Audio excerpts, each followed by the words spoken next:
Good afternoon, or good morning, or good evening, wherever you are. This is our Viva Virtuoso live podcast. I think we're up to number 10 now. And we're really excited about today's guest. My name is Warren Peterson, and what we try to do every week is tell the stories, or have musicians actually tell the story of what it's like being a musician. And today, I think we're going to have some really inspiring and tremendous stories, but true stories, of course. We have with us flutist or flautist. She can tell me what the correct pronunciation is. Shannon Canchola. Welcome, Shannon. Hi. Hi. So am I saying it right? One at a time, Yes. right? Okay. All right. Yes. As He far as plays that thing that's, yeah. as far as flutist or flautist goes, it's whichever one pays me higher is the correct name. Oh, okay. Okay. That makes sense. So maybe that could be what continent you are on. Yeah. No, everybody says it differently. Well, welcome to our show. We're really, really, really happy to have you here. And, it's funny, every time we lead into these shows, we talk with our guests, and it seems like we always make new friends. And I think we did this time around. Shannon is just a wonderful, charming, and talented, I can't put enough superlatives around her, flutist that just has a great heart and some interesting stories to tell. So rather than hear me talk about you, let's hear you talk about yourself, because after all, that's what this is all about today. So you're a young girl, and first of all, what kind of music is playing around your house before you started flute? Oh man. Okay. Well, my mother is a piano instructor, a piano teacher privately, and she just growing up, even in her belly, she was practicing and playing piano all the time. So we would hear Gershwin, we would hear Rachmaninoff, Dvorak was my jam when when I was in like kindergarten. So we had tons of classical music just going like all the time in our household. Not really too much Mozart. It was a lot of Gershwin, a lot of Romantic era. Really, really fun piano concertos, classical stuff growing up. And since then, my love of music has grown. And in this household, it's now we listen to some Venezuelan music this morning, some Ethiopian jazz yesterday. It's just always an exploration for new music now.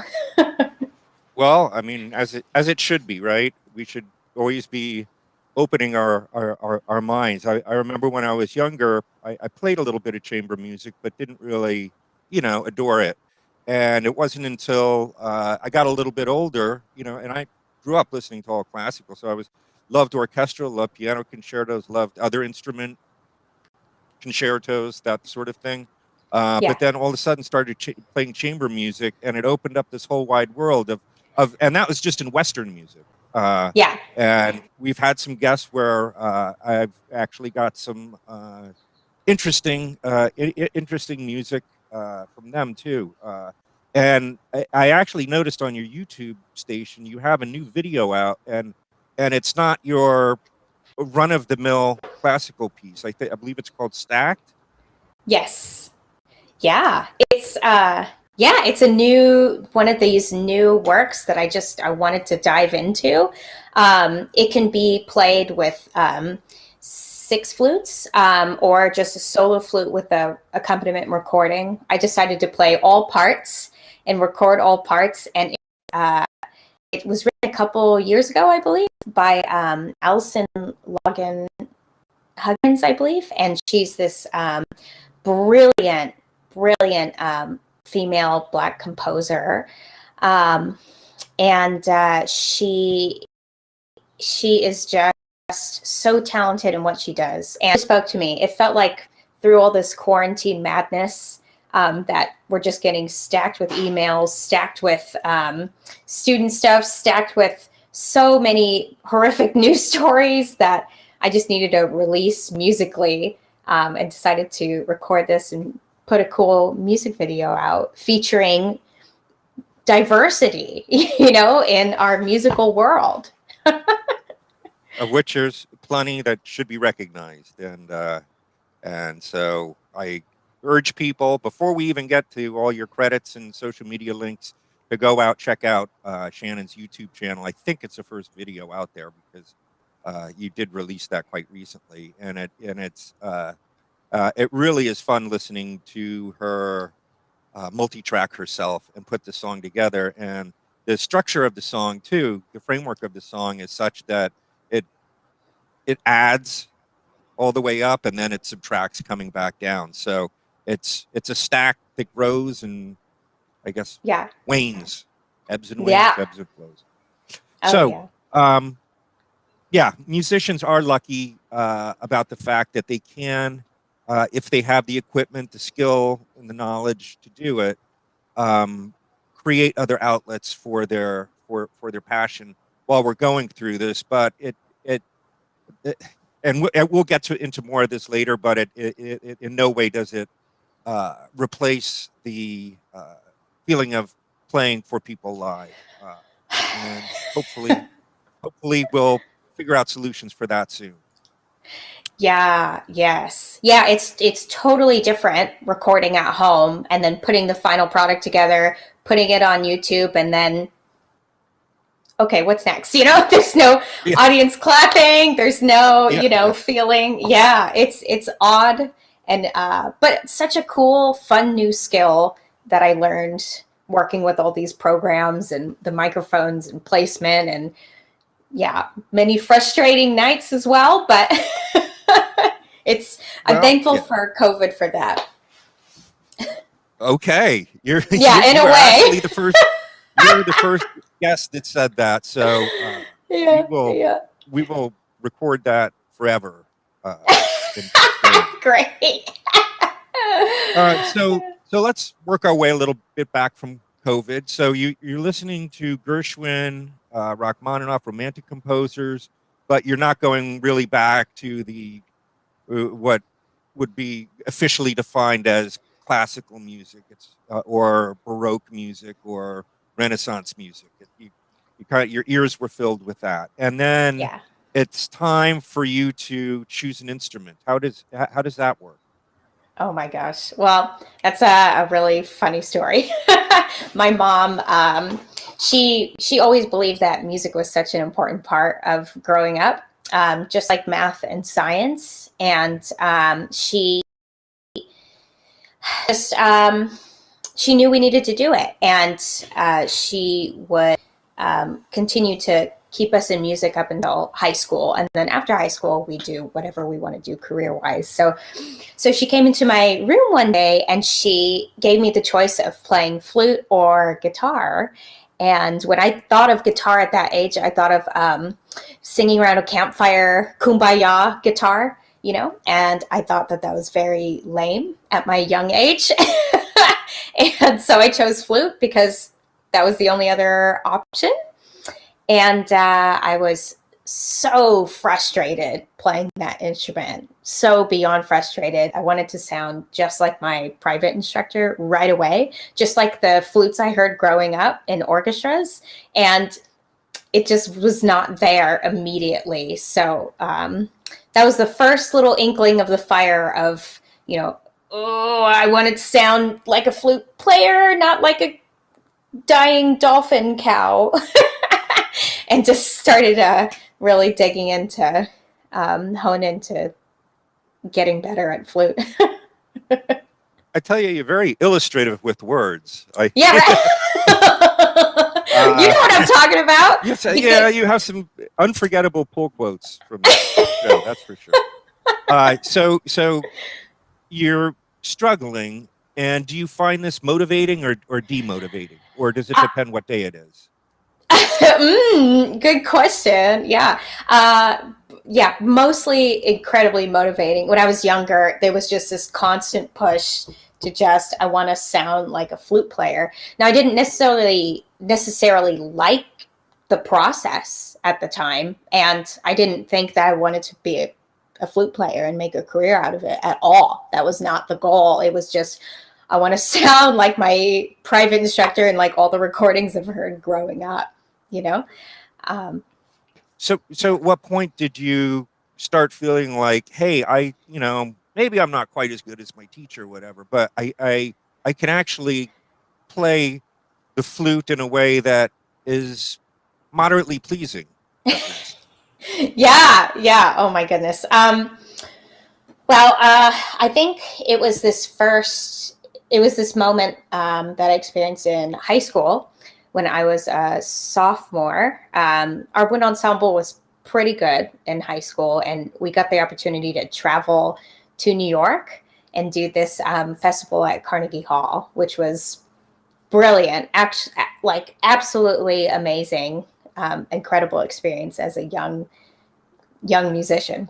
So when I went into the hall, and when we were playing this beautiful piece called Sleep by Eric Whitacre, at the end of the piece, there's this little flute solo that sustains at the end of the piece. It's nothing special. It's just one note while the orchestra wind ensemble goes in and out, and I'm just sustaining forever. So when I was done with that single note, being in Carnegie Hall, you hear your own sound reverberate back to you like 5 seconds later.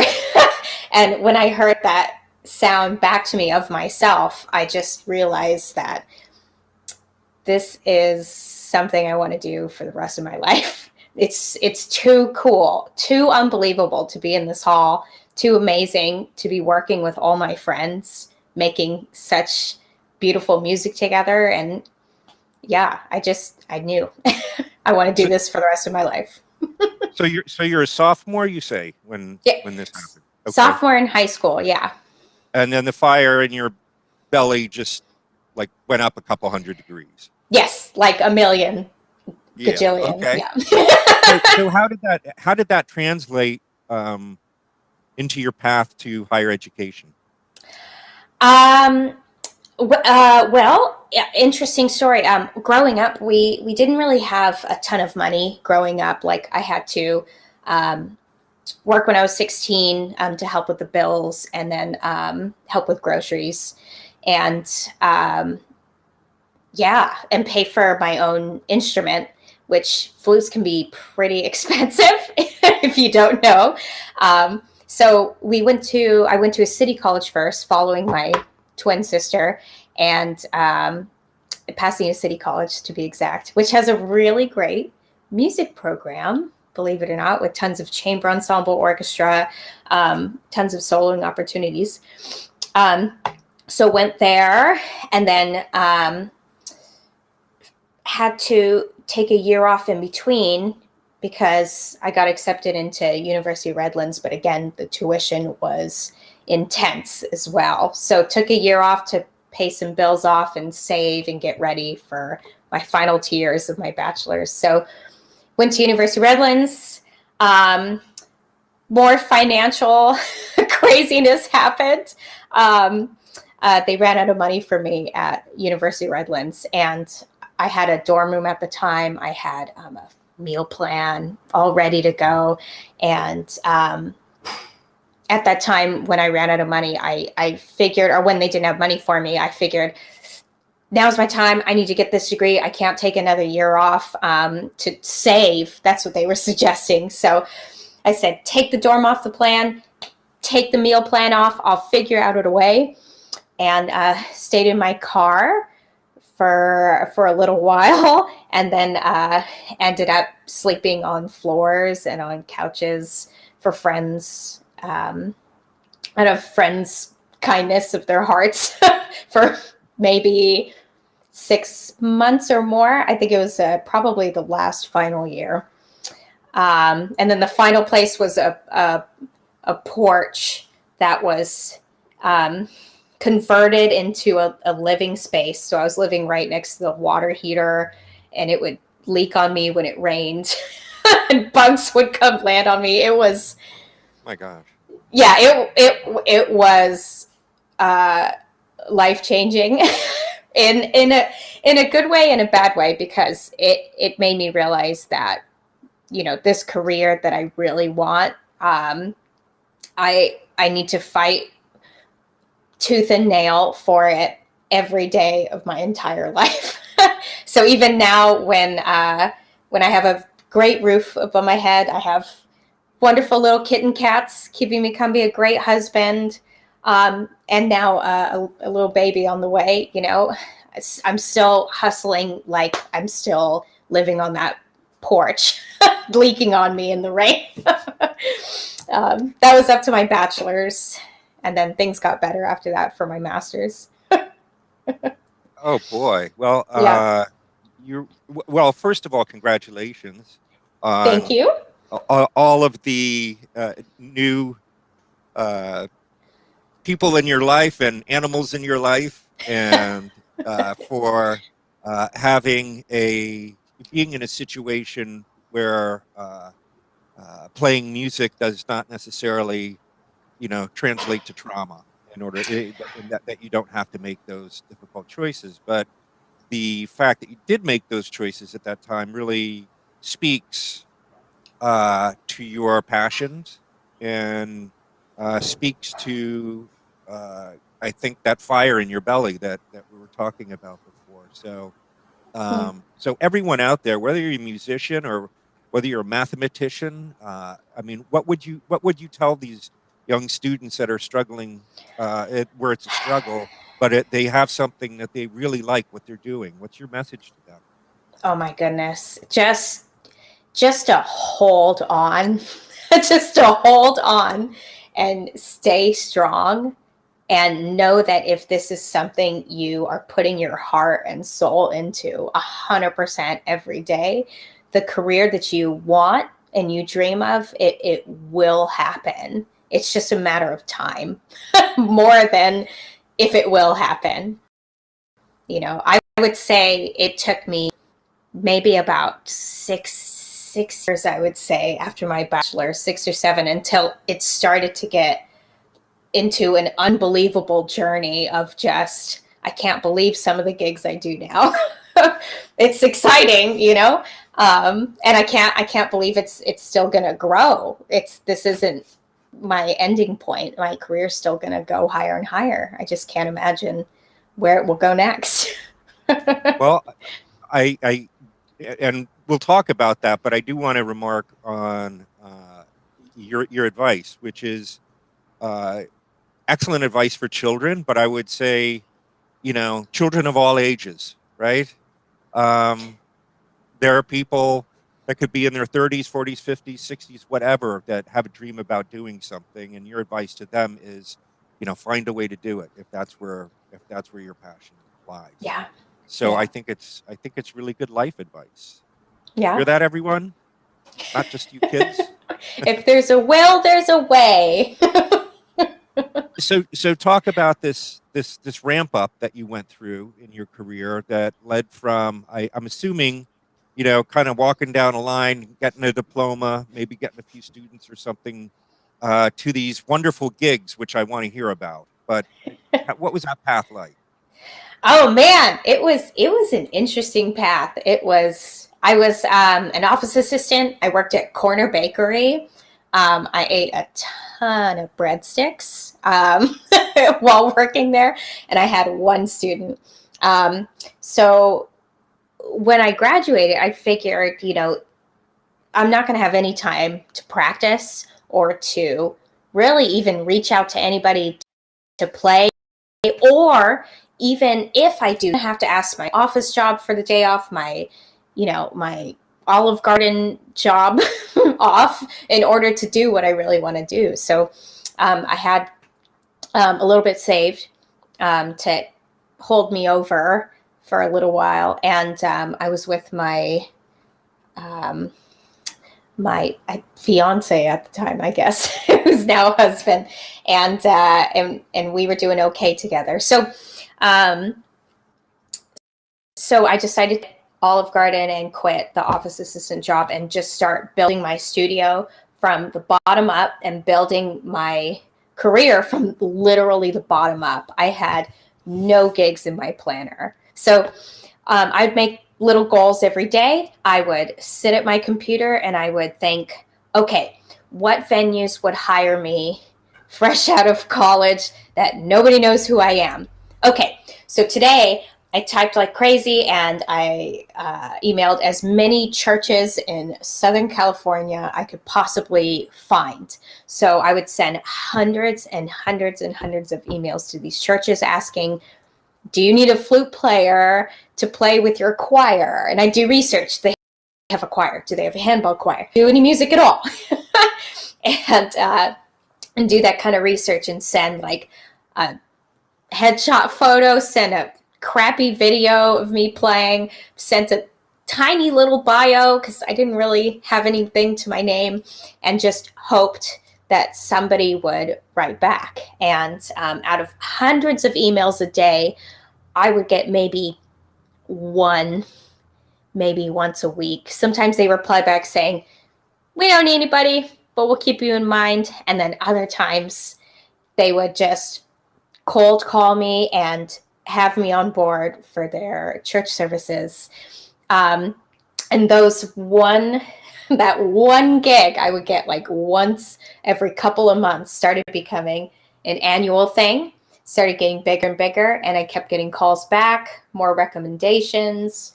It just exploded from me emailing tons of people for work into this career I have now of just all networking, all knowing that I will show up on time, I'll work really hard. And yeah, it's been crazy. As you were telling the first part of your story, I was thinking about that and your earlier story, and I'm like, boy, all of her bets are all-in bets. I bet you Vegas would love her. But then when I heard about the process you went through, you would probably do the same thing if you were going to be gambling large sums of money. You'd be figuring out how to beat the house. So watch out, Yep. Vegas. Shannon Yep. never gets up there. So you're building, it sounds like you're building a network through this really sustained effort to get up every day and figure out who can I be emailing, who can I be contacting. But at some point, you start being in demand. I'm presuming, right? Yeah. And what do you attribute that to, besides your skill and your talent and all those other things? I mean, was it your network? Was it your use of digital media? Was it, what do you think happened? It was.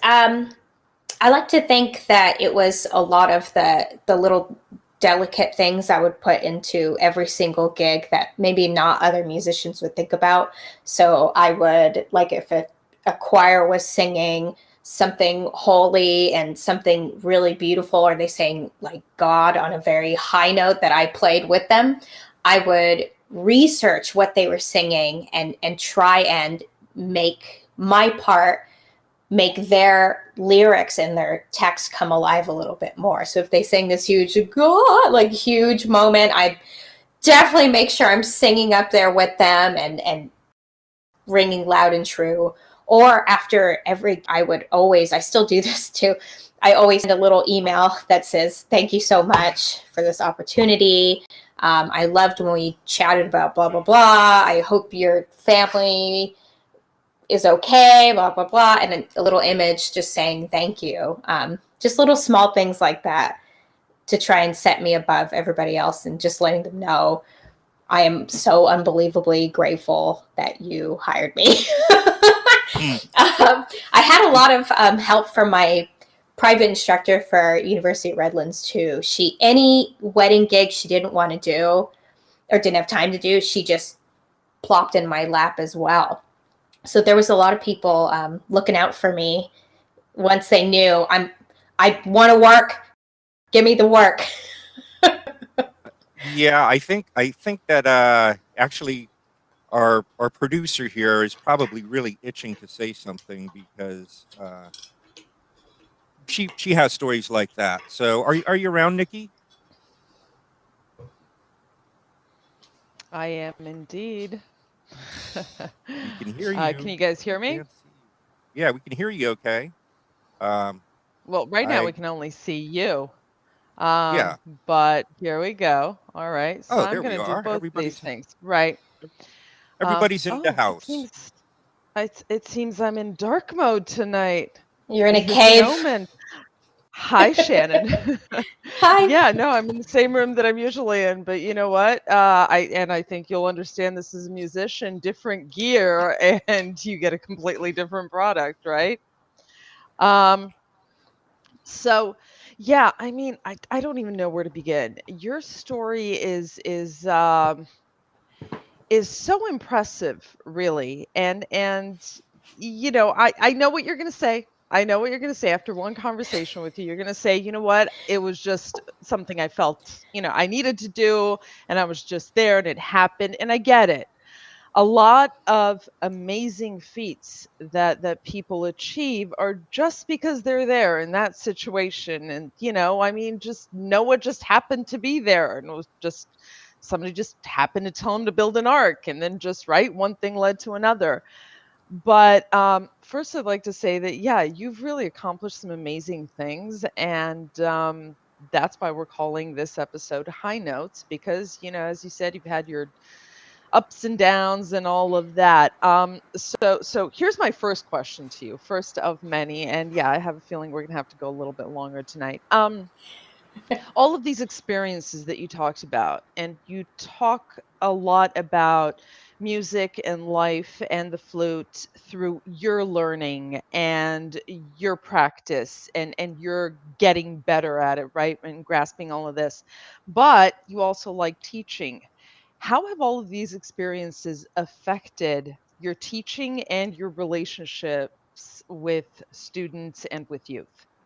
Oh my goodness. um, it it it has affected my teaching greatly. There's a lot of students that just cannot afford lessons, but they want to work so hard, and they are willing to work really hard just if somebody would listen to them and help them. So a lot of the students I took in the very beginning were just for dirt cheap, dirt cheap private lessons because they really wanted to grow. And I know where that comes from, not having a lot of money growing up and having a hard time paying for lessons and paying for an instrument. So, yeah, growing up with that kind of life, reaching to those students really means a lot to me. And my motto still is, I have a specific rate, but if there's a student that really needs help and really wants help and doesn't really have the money, I'll still kind of work with them and see what we can do to get them that help that they need. I think that's been just the biggest influence with my teaching is just that I'm always 100% there for them. If there's financial problems, a lot of life experiences I've gone through, and I'm able to just have these conversations with them that's not only about flute, but about, important family issues, life issues. And yeah. Yeah, that's pretty much it. Well, again, that's fantastic, and those are some amazing things you're doing. You're really making a difference. I'm not I hope crying. so. My eyes just itch Yeah, right yeah, now. it's not just dark, it's dusty in here too. Yeah. Oh, yeah. Well, hopefully this video will get a lot of shares, and there may be some needy student out there that, through the mechanics of fate, sees this and learns about you, and you're the right person at the right time. So, Yeah, yeah. I'm that would be always a wonderful here. thing. Yeah. I also teach at 2 city colleges as flute professor, great cheap options for college, Shout out to more city colleges. It's such a good option, Yeah. Right. So, again, I have loads more questions. Where do I start? What do I pick? All right. So when you're not playing the flute, teaching the flute, practicing the flute, shooting videos with the flute. Let's see, what else does she do with the flute? All right, I think I got it covered for now. When you're not doing all of that, what are you doing? What else do you It's do? What inspires you? well, pre-COVID times, my husband and I would go to tons of jazz clubs. We love jazz clubs. Love going out, having fancy cocktails, and exploring hole in the wall restaurants. That was our thing before COVID hit. He's a high school band director, and he also teaches at colleges as well, but his main emphasis is jazz. So whatever we do, it usually actually involves music. So even though we both put our instruments away at home and we're kind of done playing and done teaching, usually afterwards we then go see live music or see our friends play. It's kind of music all the time over here, but there's other fun things we like to do. We like he likes fashion a lot, so we love thrift shopping. That's always fun. Traveling, we love traveling too. All the expensive stuff, really. Yeah, but worth it. But worth it. So, Yeah. how was it that you put it the other day when we talked? You said, "We'll travel for food," right? Yes. Yeah. That's to we discover mostly. new food. Yep. That's primarily why we travel, is to eat. By the way, anyone that hasn't seen it should check out Nikki's page, because she is quite a cook and baker and often posts food photos that belong in magazines. So Ooh. Right. here's Yeah, another I tend to another say, place for yeah. joy seekers to go. Yes. And you are all welcome to my home. I will cook for you. I also travel to eat, but I also love to cook. So, speaking of which, yeah, like you mentioned, your husband is into fashion and music and, the music and food and all of that. So it really is a lifestyle. So tell us more, and this goes into your teaching thing too. Tell us more, if you were talking to young people who were who are right now at that moment, at that crossroads, the infamous, notorious crossroads, choosing the path of music and the hard work and perhaps making the sacrifices and, maybe picking between those sacrifices. Is it a lifestyle? Is it worth it? Or rather, how do you know whether or not it's worth it for you? How do you make that decision as a kid? Oh man, it's a really difficult question, because it's not only if this is the career for me. It's almost like, is your personality right for the job? Like, you have to realize that when you perform, sometimes you're going to have to speak on stage, and tell people about the pieces that you're playing. If you're not a good public speaker and you're really shy, but you're skilled with music, that's something you're going to have to think about as a musician, if you want to be a performer. As an educator as well, you have to be a little bit more dynamic and energetic, get these kids going to practice, and having an aggressive,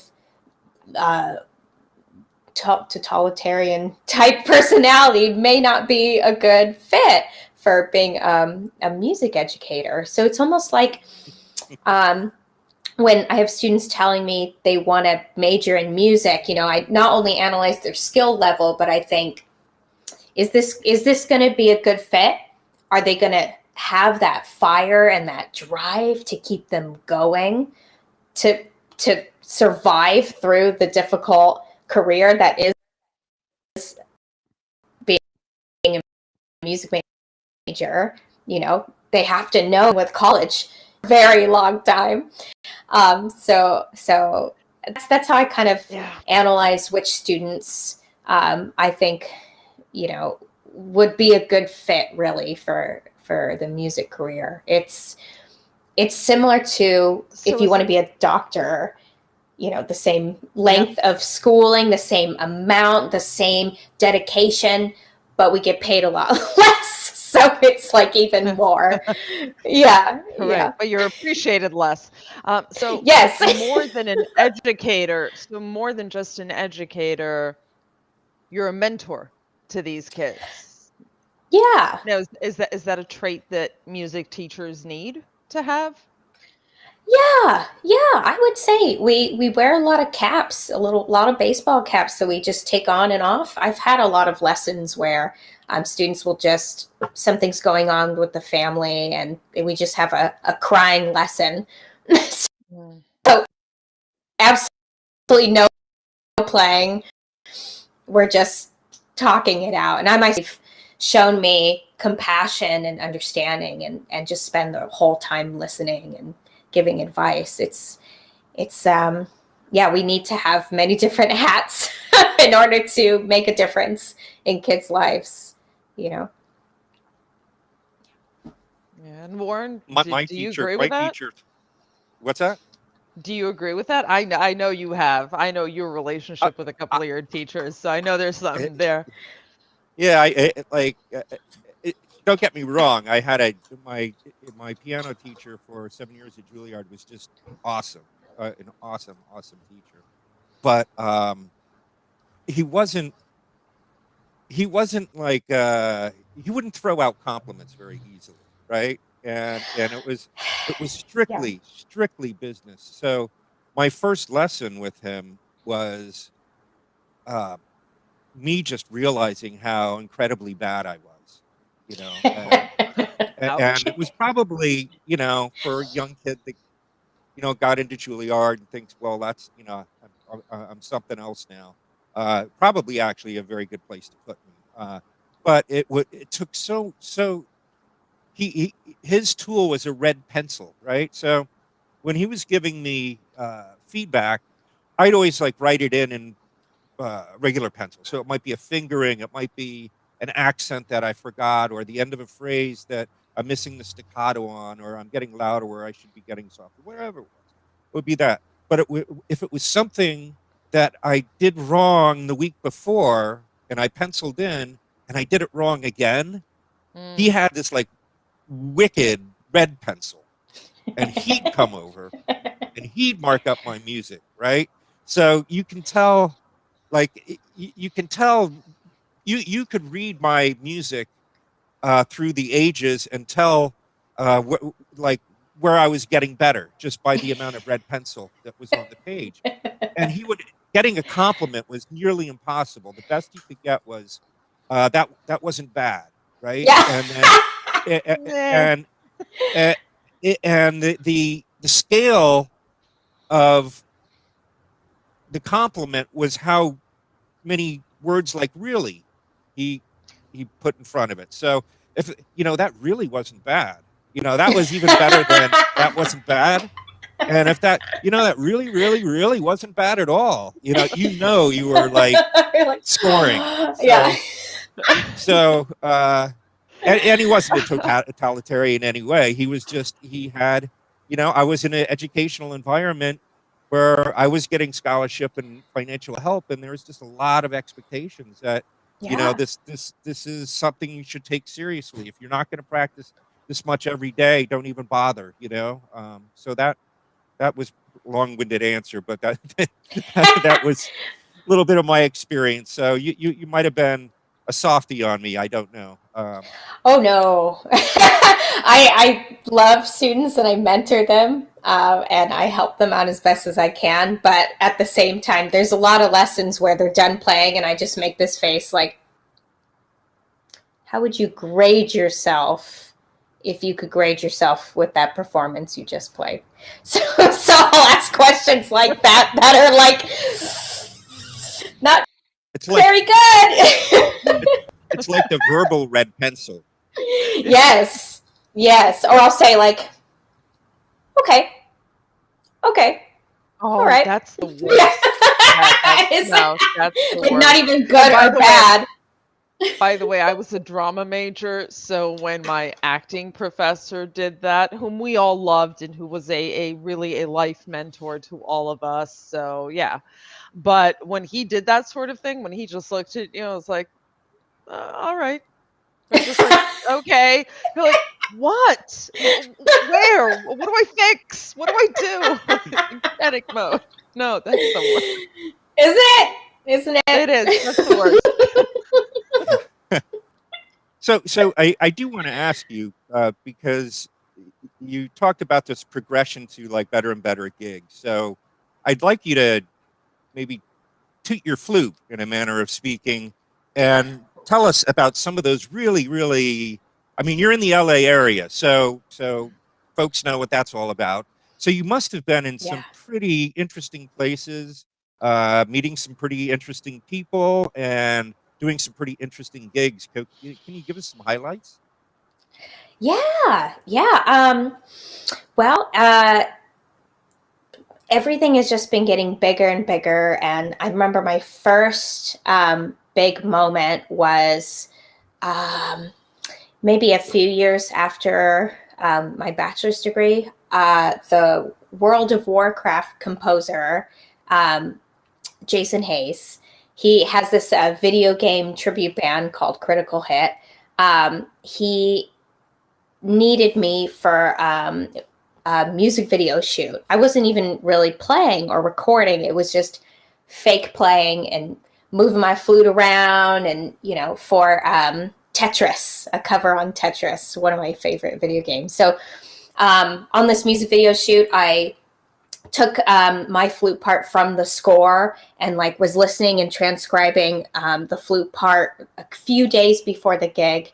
And I showed up with just all this music scattered on the floor, ready to play it, almost memorized. And he was blown away. And ever since that little gig, he now asks me every once in a while to do other Critical Hit video game tribute stuff. So one of the most amazing gigs I did with him was at the E3 convention. So it's pretty much a video game convention where they premiere new video games that are coming out. That's well watched around the entire world. And we performed a piece scored specifically for the Mario Rabbids combination. It's like Mario World and the video game Rabbids coming out. So I played with a lot of Easter eggs in that game, huh? Oh my God, yeah. It's so fun. And Donkey Kong was in there too. And Donkey Kong is one of my favorite video games playing growing up. So to get a chance to work with the Donkey Kong composer conducting the whole group and then playing in front of this huge conference, rocking out, it was just an unbelievable experience. I believe it's on YouTube too, still, if anybody wants to watch it. But yeah, it was an unbelievable experience for that one. And then more recently, I played with Ariana Grande for the 62nd Grammy Awards. That was unbelievable to be that close to a phenomenal singer, rubbing elbows in the hallway with John Legend, to see Gwen Stefani a few feet away, all these singers that I love and have grown up with. That was an incredible experience. And another great one right before COVID shut down was traveled to Saudi Arabia to play with a very famous Persian superstar artist named Layla. And it was an amazing venue in the middle of a desert, covered in glass. Absolutely unbelievable experience flying, in a private plane, to go from sleeping on the porch getting rained on to a private plane to Saudi Arabia in a matter of 7, 8 years, 10 years. Was I could never imagine my life doing that back then, And then dot You have dot to like dot pinch dot dot. yourself. Yeah, yeah. It's unreal. It's unreal. You know. And then 2020 came. I know. Yeah, we don't talk about that. No, we don't talk about that. It's okay. You know, I'm learning new skills and recording at home and making music videos and transcribing. I've been wanting to transcribe for such a long time, all these crazy solos, and you know, you take the good with the bad, I suppose. Yeah, and you have a wide range of transcriptions. I mean, in terms of genres and that sort of thing. Uh, One thing I would recommend everyone watch on your channel is Walking in the Air, and I don't know, is that the way it's credited? Were you a co-composer on that, or?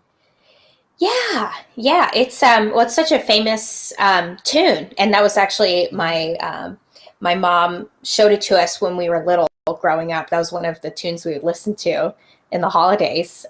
So for that specific tune, the piano part accompaniment comes on tube already. I was just Googling winter pieces. My husband said, "You'd be snow up in the mountains. We should shoot a video." And like in 2 days, I found this YouTube arrangement. I like wrote down the melody and then started embellishing it and creating little runs and lines. We took everything up in the snow and shot. And and I just made this new arrangement of Walking in the Air for flute that just speaks to my heart growing up. One of our favorite family tunes to listen to during the holidays. So that was a fun. My compliments. It was very, very well shot, and your choice in costumes, that I don't know what you call it, a poncho, a shawl, a cape. I'm not the Little high Red fashion Riding guy, Hood. obviously. But it just the contrast with the white of the snow, and it's just a beautiful video. But you have a number of other holiday songs. It looks like you have some more contemporary bands that you've done some transcribing with. So you must be having fun with it, I presume. Yeah, it's keeping me going. I'm getting a lot of remote recording gigs at home for like video game composers and chamber ensemble things, and I have to record an orchestra piece next week. But in between all that stuff, when the gigging is a little bit slower during these COVID times, I get creative in pushing myself to keep practicing, keep picking up the flute, and this is one of the things that really is pushing me to continue to practice, continue to play, continue to record, and be better. There's a lot of musicians that aren't doing so good practicing wise, that are finding it very, very hard to pick up their instruments, and I 100% get it. It's hard sometimes when you have nothing coming up, no performance, no nothing, but these at-home performances and transcriptions keep pushing me to keep going. And they are so much fun when you finish them. Like the most fun was the Snarky Puppy one I did recently. So freaking hard, but it's really, really, really fun to get under my fingers. Yeah. Yes, it's also amazing. I know I've called you amazing about a dozen times in this episode, but it's also amazing how you've managed to, figure out new things to do while, still planning to going back to whatever a new normal is in the future. So unfortunately we have to start wrapping up, but because I think this is going to break our record. We are Okay. going into the 50th minute now, but we have more questions for Shannon, so we can't let her go quite yet. Just a little bit more, just a little bit more. And this one, believe it or not, is it's not a life question. Relax, breathe. It's not one of the hard questions, but you've mentioned multiple instruments along the way. So you have this thing that, as far as I understand it, basically anything that looks or might look like a flute you pick it up and learn how to play it. Is that right? Yep, that's the gig. That's you just fake it till you make it.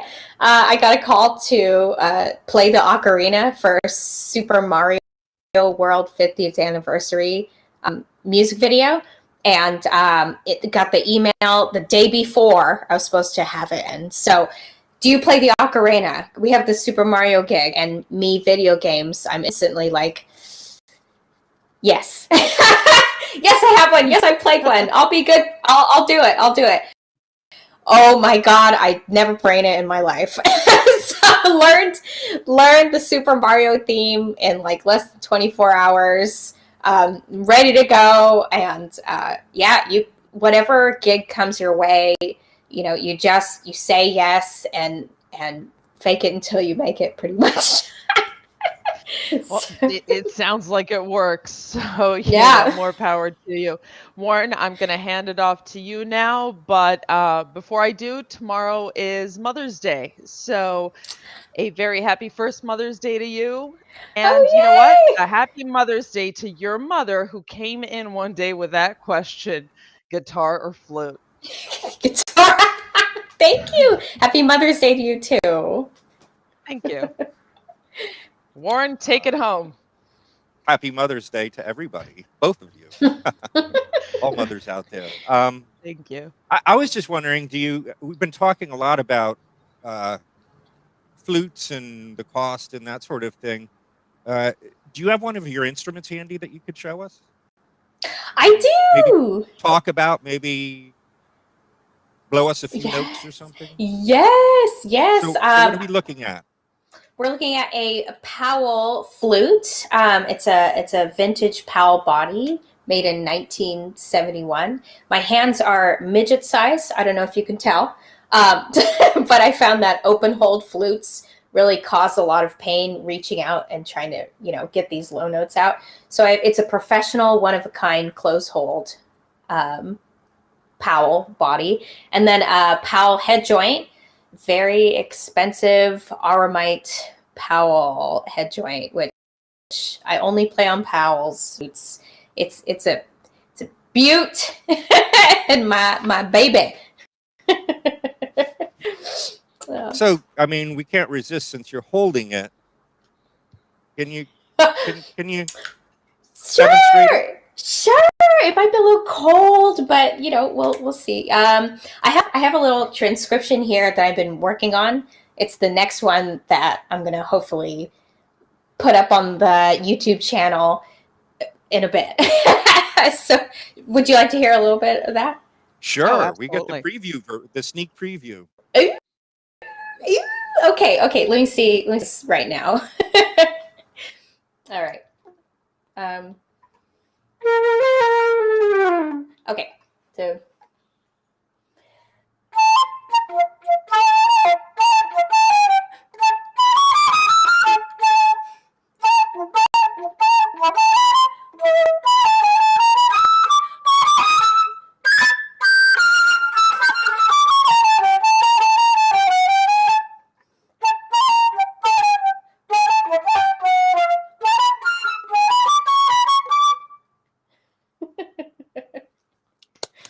Bravo. Yay, thanks. You can't Fun hear the little virtual Latin. clapping, but it's there, I'm sure. Thank you. That was lovely. Wow, Thanks. that's actually gives us a good chance to leave our show on a high note, right? There you go. I just follow the current of the river. That's all. What I do want to ask you is you've learned skills that you probably weren't intending on learning because of what was going on. So what would your most heartfelt advice to other musicians who are just suffering badly and maybe don't have the money for the equipment or the solutions, or what would you tell them? Oh my goodness. Just to try and remember the reason why you fell in love with your instrument and music in the first place. And if you don't want to do your long tones in your warm-ups, because they can be quite draining and annoying, sight read. Just sight read, pick up a book and just read through some new music just for fun. Just try and hang on and be creative and thinking of, how do I keep rekindling this love of music in this really hard time? It's 100% like a relationship, and you have to keep the spice in there, keep the kindling going until the world opens back up again. So yeah, hang on. Yeah, well, I think that's even a better way to end the show, because it's real practical advice that all musicians can use, and actually just people in life can use. Whatever it is you're I passionate agree. about, don't let Yeah. it Yeah. what I think I'm hearing you say. So Yeah. with that, we're gonna close out our show. I gotta thank you so much, Shannon. You've just been a joy to banter and talk with and learn from, and give us so many good quotes that we'll remember forever. Great. So how can audiences find out what you're doing in the meantime? Tell us about your social media and all that, so folks can run right from this YouTube video out over to where your presence is. Yeah, well, I have my own YouTube channel. I'm updating all the time. I have my chamber ensemble Ace Trio as well YouTube channel, where we're doing virtual recitals quite often. So, and music videos. We're starting to get into music videos too. There's Ace Trio right there, and I also have my website, Ace Trio website, Facebook, and Ace Trio Facebook, Instagram as well. I love Instagram. So my own Instagram, and then Ace Trio Instagram as well. So I'm on pretty much every streaming platform except TikTok. Oh, and Twitter. Okay, well, you know where to find her, so it's your job to check out her stuff. And I just close again with thanks and gratitude for you being such a wonderful guest on our show. And we wish you all the best. And definitely, the show's made a new friend, and we shall stay in touch for sure. Yay! Thank you so much for having me. You're more Thank than you for welcome. being here. The pleasure was ours. And with Absolutely. that, we're going to call the show a wrap. And see you next week.